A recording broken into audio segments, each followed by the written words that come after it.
Good morning. Today is Friday, February 4th, 2022. The name of our Parsha, this week's Torah portion, Truma, the word means a gift, an offering. And it begins this monumental project of constructing the Mishkan, the sanctuary that God commanded the Jewish people to build. And it begins with the following words. Vayedaber Hashem el Moshe lemor. God said to Moshe as follows, Daber el b'nei Yisrael, speak to the children of Israel, v'yikhu li truma, and take for me a truma, a gift, an offering, me'ez kol ish, from every person, asher yidvenu lidbo, whose heart moves them to make this gift, to contribute this offering. From them, tichu es trumasi, you should take this offering.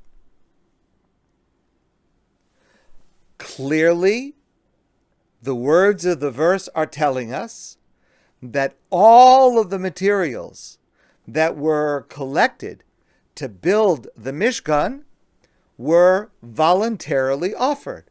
This was the first Jewish fundraising campaign in all of history.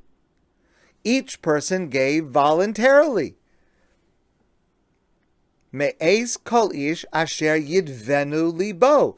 As their heart moved them, that's what they would give. What they would give, how much they would give, that was up to each person. This was fundraising.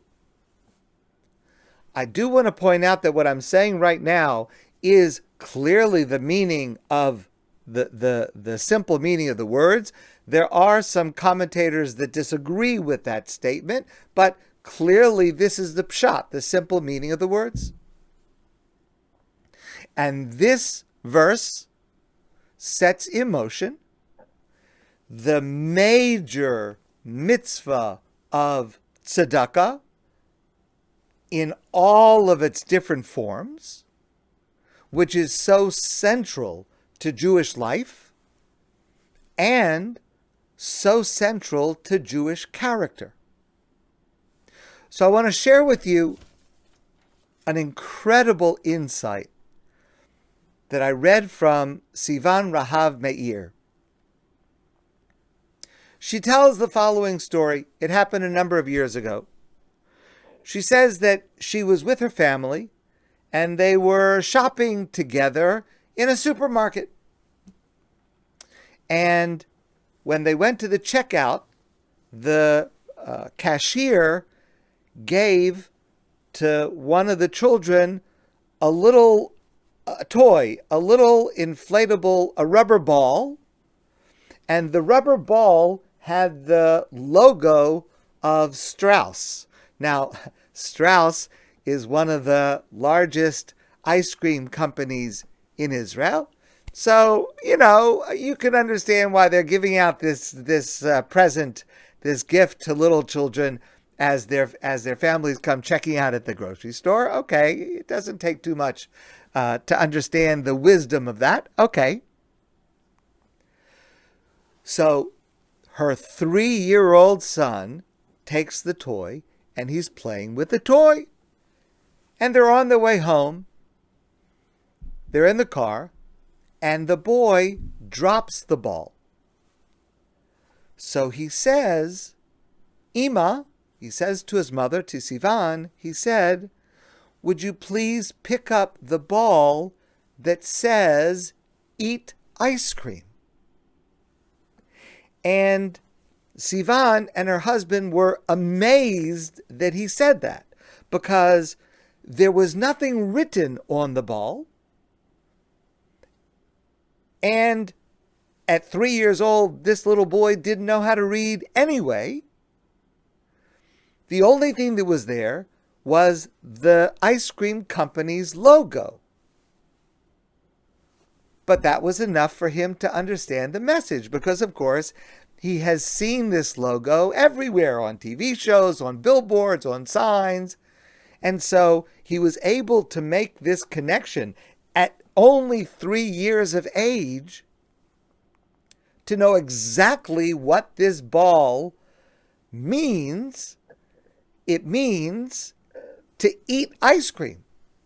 And Sivan further noticed that what her son said was not pick up the ball that says ice cream.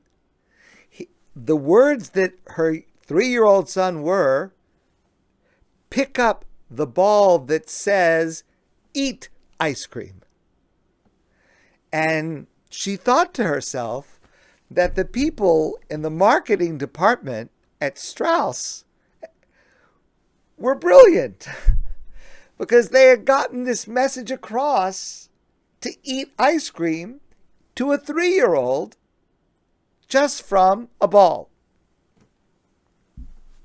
But a little bit later, Sivan started to think to herself, it was not such a great thing, because she had assumed as a parent that she was the one educating her child, that she was the one that was giving messages to her child, not some advertising agency. And here it turns out that this advertising agency is giving these subconscious messages that already at the age of 3 he had picked up.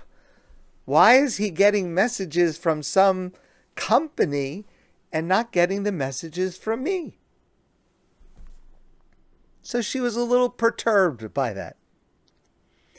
A little while later, they were at the playground with a friend.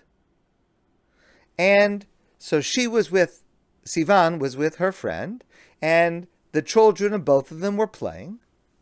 And the children of the other woman were playing with this woman's purse, and her 3-year-old daughter, this is the daughter of her friend, 3-year-old daughter dropped a coin on the ground. And she said to her mother, Ima, I dropped the tzedakah. She did not say, I dropped the money, or I dropped the coin. Because unlike most people, she did not associate that object with the materialistic things that she could buy with it.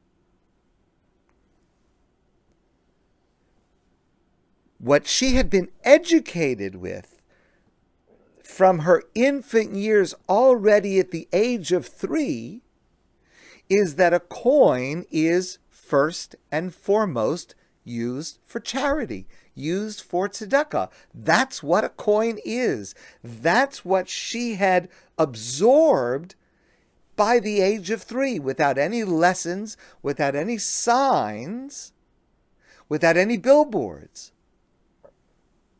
The coin came into this world in order that we should give it to others. That's the purpose of the coin. And this is, of course, the essence of tzedakah, and we've discussed this before. Money that we have is not really ours. We're just the steward, the trustee, to make sure that it gets to the right place. But what an amazing experience of seeing how this 3-year-old child had absorbed by osmosis that this is what this object is, without ever having to be overtly taught.